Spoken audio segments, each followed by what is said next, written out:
अवसर पर हनुमान जी महाराज के चरणों में ध्यान करें, उनके चरणों में अपना मन लगाएं और थोड़ी देर के लिए पुनः भगवान के चरित्र में प्रवेश करेंगे।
भक्तों की उपस्थिति और आज एक विशेष अवसर का जो एक सुंदर आह्लाद सभी के हृदय में हो रहा है, उस आह्लाद को भी मैं हृदय से प्रणाम करता हूँ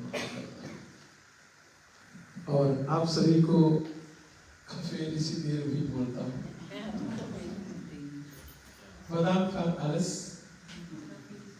jullie allemaal komt hier voor mijn verjaardag. Ik voel heel veel blij vandaag.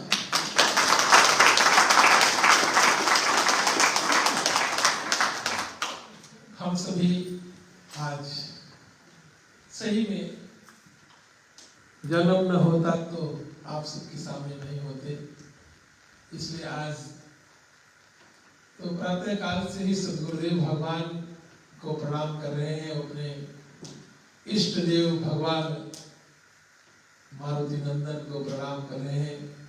उन्हीं की साधना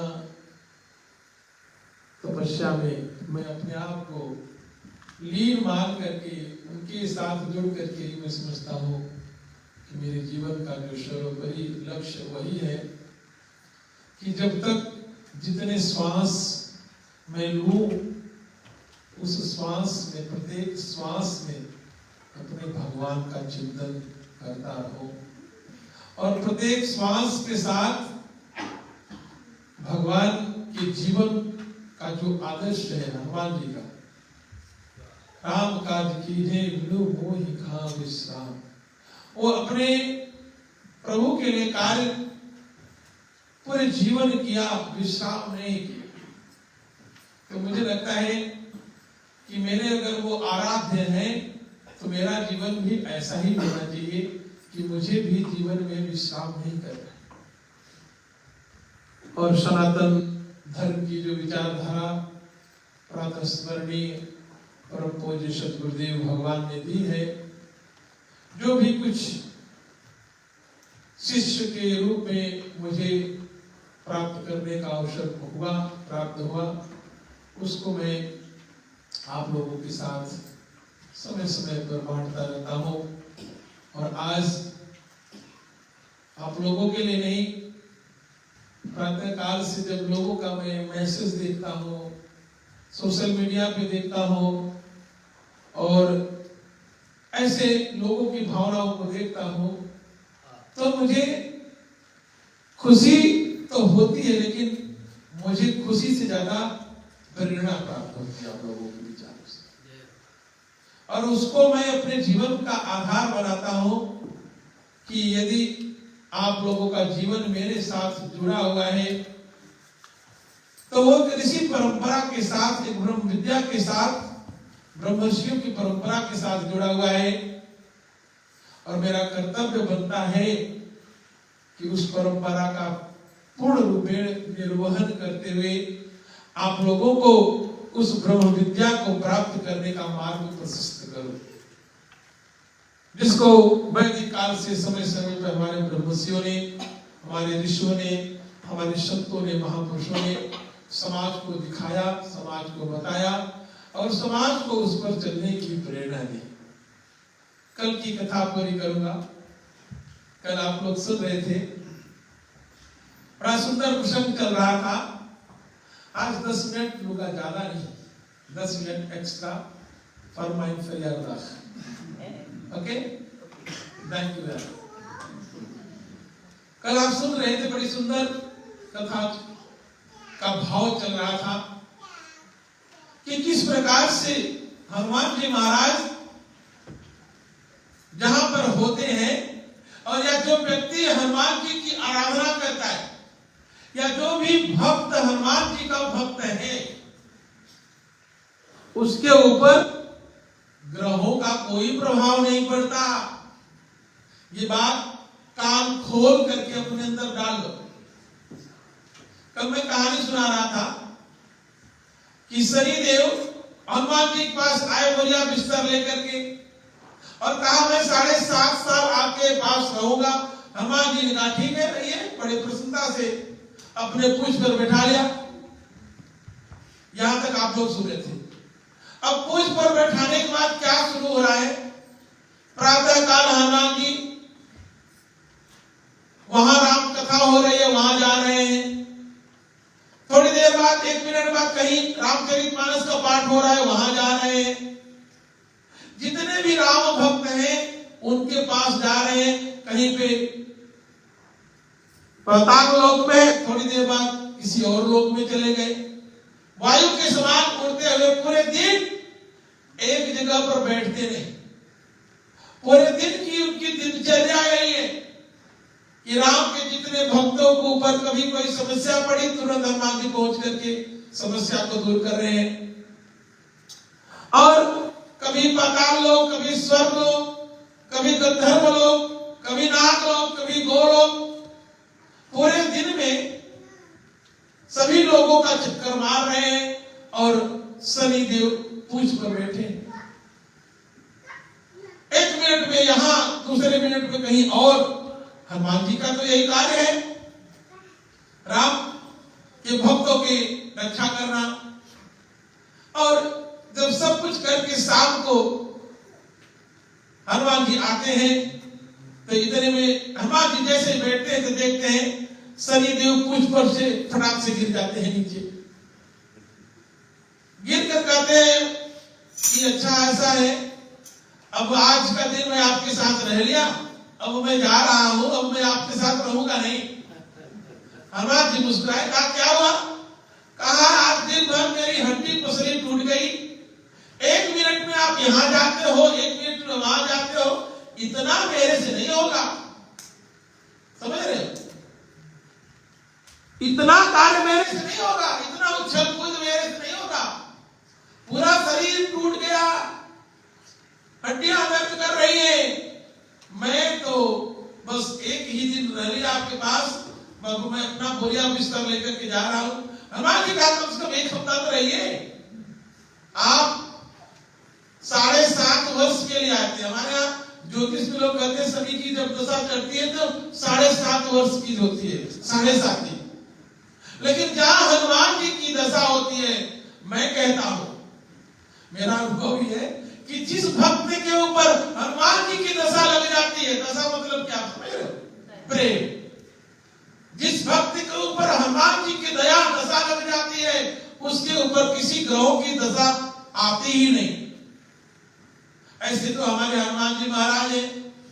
अब आपको डिसाइड करना है कि आपको ग्रहों को पूजना है कि हनुमान जी को पूजना है। मैं कुछ नहीं कहूंगा, डिसाइड आपकी बुद्धि ने करना है। आपने ग्रहों के पीछे, मैं एक परिवार को बताऊं, आप लोग हंसेंगे, नीदरलैंड का परिवार है। वो हम अपने घर में उनके 6 मेंबर हैं और 6 मेंबर का हर महीने ग्रह पूजा होता है। बेटे का अलग ग्रह शांति, वाइफ की अलग ग्रह शांति, अपने अलग ग्रह शांति। मतलब 6 बार महीने में पंडित जी आते हैं और पंडित जी ने कहा कि एक बार एक व्यक्ति की ग्रह शांति होगी। मैं ये नीदरलैंड की बात बता रहा हूं। तो 6 बार उन्होंने पंडित जी से पूरे साल का डेट ऑफ फिक्स किया हुआ है ग्रह शांति कराने के लिए। और एक बार मुझसे मिले तो कहा गुरुजी मैं हर महीने ग्रह शांति करता हूं। मैं कहा बड़ी अच्छी बात है। कहा लेकिन हमारे पंडित हर एक बेटे का अलग अलग कराते हैं, मतलब उनके 4 बेटे हैं और हस्बैंड वाइफ समझ लो ऐसे 6 मेंबर है घर में। मैं कहा 6 बार पंडित जी आते हैं? कहा हाँ, कभी कभी तो दिन भर में एक बार ही आते हैं, 3 लोगों का 3 बार में करा देते हैं, मतलब 2-2 घंटे में। तो मैं कहा दक्षिणा भी अलग देते होंगे? कहा सब फिक्स है। 6 लोगों की ग्रह शांति कराने का 1200 यूरो फिक्स है। मैं कहा तो बहुत अच्छा धंधा है। मतलब ग्रह चढ़ा करके ग्रह उतार दो, हर महीने चढ़ाओ, हर महीने उतारो। मैं कहा हमारे हनुमान जी तो ऐसे हैं कि जो हनुमान जी के पास एक बार आ जाए, एक बार हनुमान जी का सुमिरन करना शुरू कर दे, हनुमान जी का चिंतन करना शुरू कर दे, सारे ग्रह उसके शरीर को छोड़ करके भाग जाते। लेकिन आप लोगों में से कितने लोग हैं जो हनुमान जी का चिंतन करते हैं? आप लोगों में से कितने लोग हैं जो हनुमान जी को अपना आराध्य मानते हैं? कल आप सुन रहे थे ना कि मैं आप लोगों को बताने का प्रयास कर रहा था कि किस प्रकार से हनुमान जी का जीवन हमारे जीवन के साथ जुड़ा हुआ है। लेकिन कहीं ना कहीं ये मनुष्य उस विधा को भूला हुआ है। हमारे मंदिर में पंचमुखी हनुमान जी, नीदरलैंड के कितने लोगों ने पंचमुखी हनुमान जी नहीं देखा था? जब हम प्रतिष्ठा करने लगे महाराज जी, तो लोग आए पूछे कि ये कौन देवता है? मैं कहा हनुमान जी है। और अभी भी मैं आपको बताऊं, शायद पूरे यूरोप में एक ही पंचमुखी हनुमान जी है। और आपको ये जान करके गर्व होना चाहिए कि आपके देश को, नीदरलैंड को ये सौभाग्य मिला है। लेकिन अब आपको गर्व नहीं होता तो हम उसमें क्या कर सकते हैं? और ये हनुमान जी का ये पंचमुख है, ये 5 मुखी हनुमान जी है। आपको पता है ये कहानी? और ये 5 मुख कौन है? कौन बताएगा? कोई बता सकता है? ये हनुमान जी के 5 मुख कौन है बताइए, शिवा को छोड़कर। हाँ अच्छा,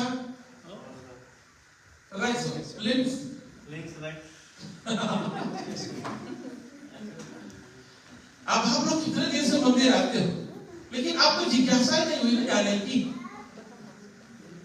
हमारा सनातन धर्म ये नहीं है। हमारा सनातन धर्म है हर व्यक्ति को जानने का अधिकार। कभी आपने किसी से पूछा आप हमारे आचार्यों से पूछते तो आचार्य जी आपको बता देते कि हनुमान जी के 5 मुख कौन कौन से हैं और ये क्यों बनाया गया है। हनुमान जी ने कब पंचमुखी रूप धारण किया था? किसी को ये कहानी पता है? शिवा को छोड़ के 12 रूप, ठीक है। एक दूसरा नाम हिरण्यकश्यप नहीं, नरसिंह। हाँ बहुत, चलो 2 बता दिया, याद करो सब लोग।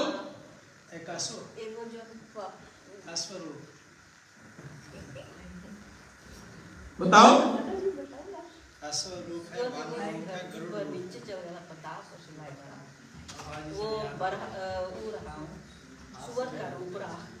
वराह तो वही सुअर को कहते हैं।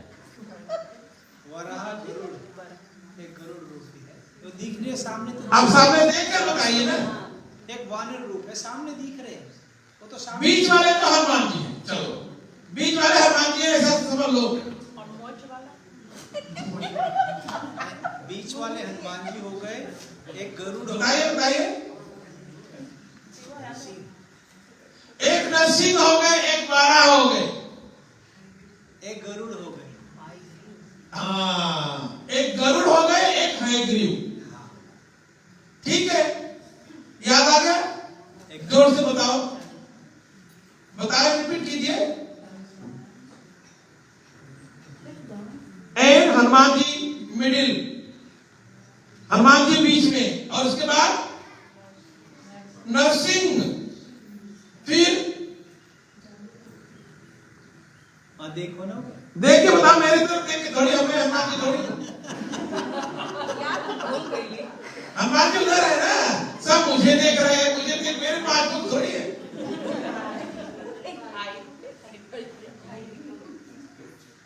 अरे कुछ दिमाग का एक्सरसाइज करो ना। अभी बताए तो सारे, अभी तो बताए। हयग्रीव कितने हो गए? 3 हो गए ना, और 2 और बताओ। एक वराह और गरुड़। 5 याद रहेंगे कि नहीं?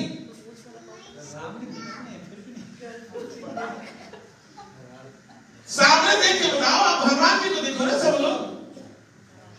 आज यही लेसन है आप लोगों का, और जीवन में भूलना नहीं है। जो पंचमुखी हनुमान जी का जो 5 स्वरूप है, एक बार जोर से बता रहा हूं, आप लोग कान खोलकर सुन लो। पहला हनुमान जी है, दूसरा नरसिंह रूप है, वराह, और इस तरफ हयग्रीव और गरुड़। 5 हो गए, हयग्रीव और गरुड़, नरसिंह और वराह, ये याद रख लो। और 5वां बीच वाला हनुमान जी स्वयं है। ये कहानी कल बताऊंगा। आज मैं शनिदेव की जो कहानी बताया कि हनुमान जी की आराधना करने से हमारे ऊपर किसी प्रकार के ग्रहों का प्रभाव नहीं पड़ता। चाहे कोई भी ग्रह है, आपके ग्रह उल्टे सीधे हैं, आप हनुमान जी की आराधना, और ये पंचमुखी हनुमान जी, ये आप जब देख रहे हैं इनका स्वरूप, आपको देख करके पता लगेगा कि इनके स्वरूप में एक अलग तेज है, एक अलग शक्ति है। ये हनुमान जी, आपको पंचमुखी हनुमत कवच जब पढ़ोगे तो अंतिम लाइन आती है कि ये लक्ष्मी को देने वाले, धन के देवता भी माने जाते हैं पंचमुखी हनुमान जी। भूत प्रेत पिशाच, रोग कष्ट पीड़ा का नाश करने वाले पंचमुखी हनुमान जी हैं। और ये कहां निवास करते हैं, बस आप लोग ये बता दीजिए, हनुमान जी कहां निवास करते हैं? बताइए, कोई बता दे। हाँ, पेड़ के नीचे।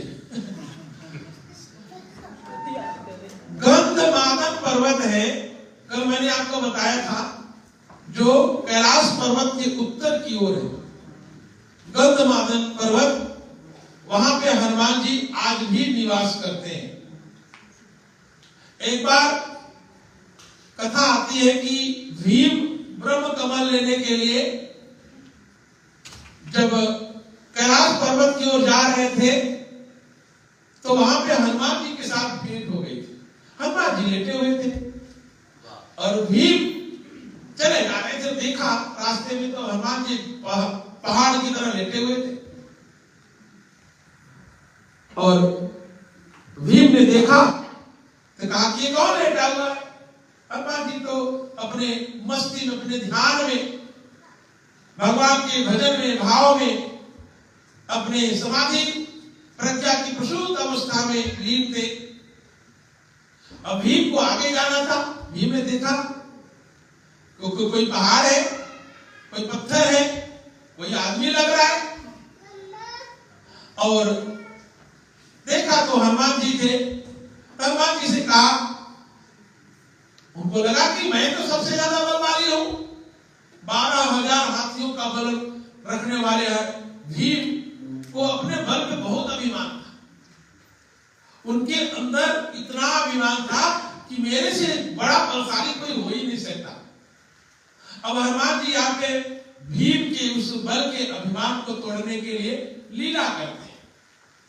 आराम से लेटे हुए हैं और भीम ने कहा कि हटाओ, ये पूंछ हटाओ। हनुमान जी ने कहा, मैं तो बुरा हूं, आप ही मेरी पूंछ पकड़ कर हटा दीजिए और अपना रास्ता बना के चले जाइए। भीम ने पूरा प्रयास किया, पूरा जोर लगा लिया एड़ी चोटी से, लेकिन वो हनुमान जी की पूंछ तक नहीं उठा पाई। और यहाँ पे भीम के बल का अभिमान हनुमान जी ने तोड़ दिया। मतलब कि भक्त के अंदर कहते हैं कि कोई भी अभिमान आ जाए, और हनुमान जी की कथा कहां नहीं आती, चाहे वो भागवत महापुराण पढ़ लो, आप कोई भी पुराण पढ़ लीजिए, हनुमान जी की कथा का वर्णन सब जगह आता है। और हमारे गुरुदेव कहते थे, सिख धर्म में हनुमान जी का वर्णन आता है। कोई भी आप बौद्ध धर्म में हनुमान जी का वर्णन आता है। दुनिया के किसी धर्म ग्रंथ को पढ़ लीजिए, हर एक जगह में हनुमान जी के जीवन का वर्णन आपको प्राप्त होता है। तो वाह, ये है हमें हमारे हनुमान जी, पुराणों में तो है ही है। ये हमारे, मैं कल बता रहा था ना, जीवन के साथ इनका संबंध है।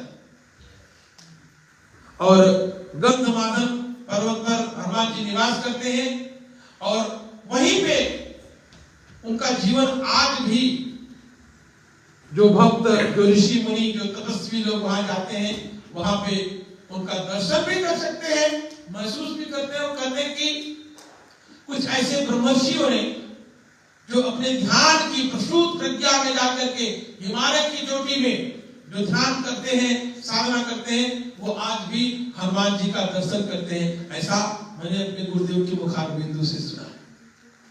तो ऐसे हैं हमारे हनुमान जी महाराज, जिनकी ये 5 दिवसीय कथा चल रही है।